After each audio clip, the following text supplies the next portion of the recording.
This is Josh Hart here for Seconds Out. Delighted today to be joined by Denzel Bentley here in London. Denzel, it's fight week. How are we feeling ahead of Saturday night? Yeah, man, I feel good, man. I'm just ready to go, to be honest.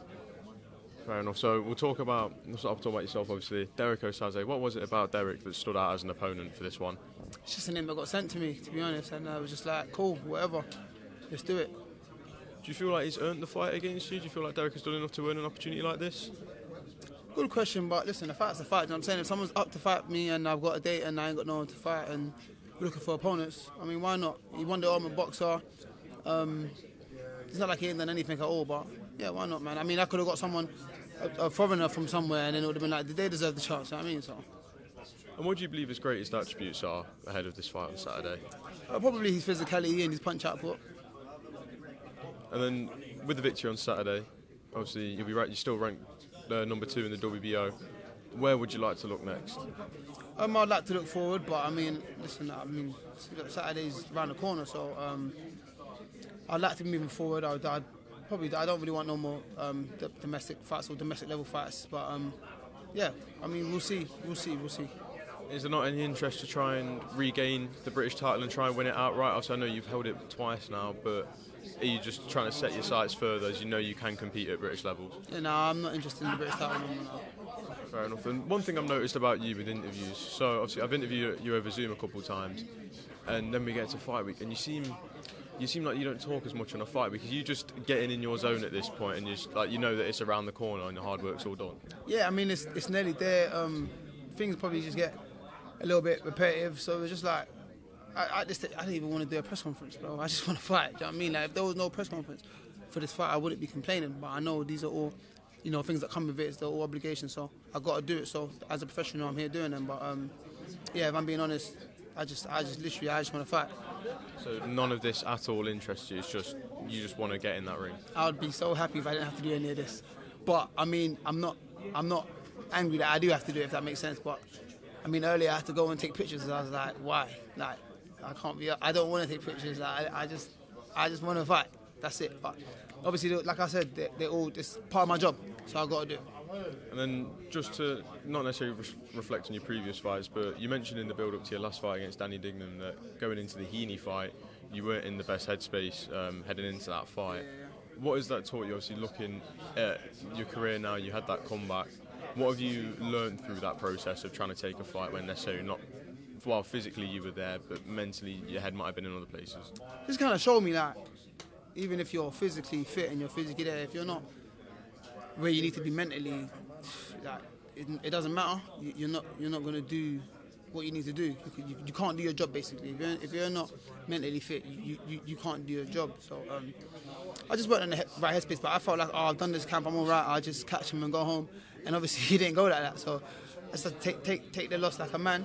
Couldn't speak about it straight away because then it just feels like an excuse. But then obviously after you get back from what you're getting back from, and I performed how I performed against Danny Dignam, I can just speak to you guys about what I was going through rather than trying to make it an excuse as to why I didn't win the fight. It's just like, look, at that point, this is where I was. At this point, this is where I am. You could just compare the two and make a decision yourself. You know what I mean? How much pressure did you feel going into that fight with Danny Dignam? Because bouncing back off his feet, did you feel like you had to win that fight? Yeah, of course, but you have to win every fight. Do you know what I mean? Like, you have to win every fight because if you don't, it sets you back. But I feel like I've done. I don't know. There has got to be another word, but it wasn't really pressure that I was like feeling, but it was that I just knew I had to win.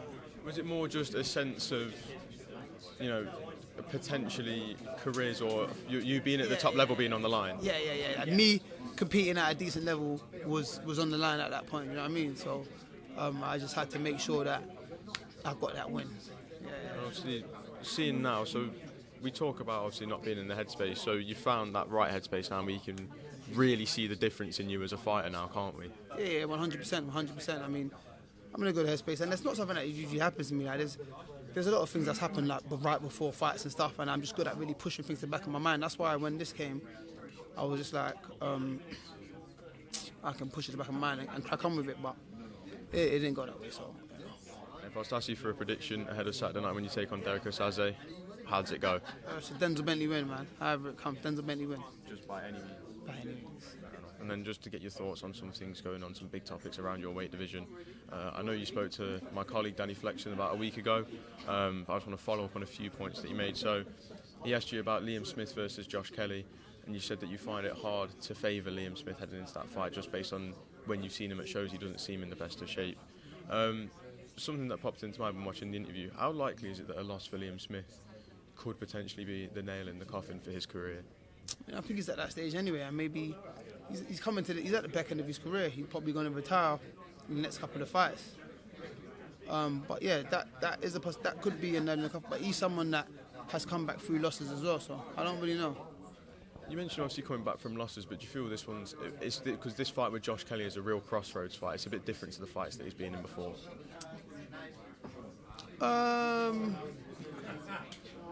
To an extent, I don't think so. Because when he fought Andy Fowler, that was a real fight. That if he lost to Andy Fowler, he had to retire. But Josh Kelly, I don't. Maybe he might retire because I think boxing at that top level will be done for him if he loses to Liam Kelly. So yeah, maybe he will be done. How tough do you feel it would be for Josh Kelly on the other hand? Obviously, while this is a big fight for him, it's not at his natural weight of 154, is it? So how tough would a loss be to come back from for him? I mean, Liam Smith isn't a 160 pounder either. They're both 154 pounders fighting at 160 because they want to be comfortable. So really and truly, none of them are boxing at their preferred weights. I mean, Liam Smith only moved up to 160 to fight Chris Eubank, and he's only been there twice. So it's not really a big deal, is it? And who do you believe comes out on top in that fight? I don't really know, to be honest. I don't really know, if I'm being honest. Fair enough. And then Canelo versus Berlanga, obviously a fight's been announced recently. We've seen a bit of a heated build-up between the two, but a big point from people is that I think people are struggling to get excited for this fight with all the talk that we had in the build-up to Terence Crawford's last fight about him versus Canelo. Are you one of them where you find it a bit hard to get excited for Canelo Berlanga when there was something else that was online that would have been a lot more exciting? I don't know, man. I don't really like the Crawford-Canelo fight anyway. I just think Canelo's too big. But if Crawford can go out there and beat Canelo, then he's cemented his legacy. Like he's an all-time great. I think he is anyway, but he's the all-time great. But Berlanga's a super middleweight. He's earned his shot. He's the mandatory challenger. He deserves to go out there and fight. I mean, I wouldn't say excited, but I'd watch it anyway. I'd watch it. What did you make of Turki Alalshikh saying that Canelo's scared to fight the likes of David Benavidez and Terence Crawford?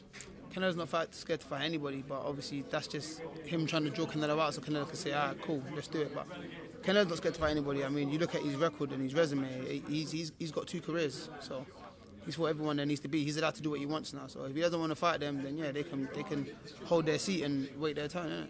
Oh, so we've seen what Turki Alalshikh has done for boxing, but who do you feel loses out more when you see Canelo and Turki say that they're not going to work together? Who do you feel loses out more? No one loses out. No one loses that because Canelo puts on great shows by himself anyway, and Turki's doing a good job of putting on great shows himself. I don't think anyone loses out. All right, Denzel, thank you very much for your time. Pleasure, and best of luck on Saturday night, my friend. Thank you. Cheers.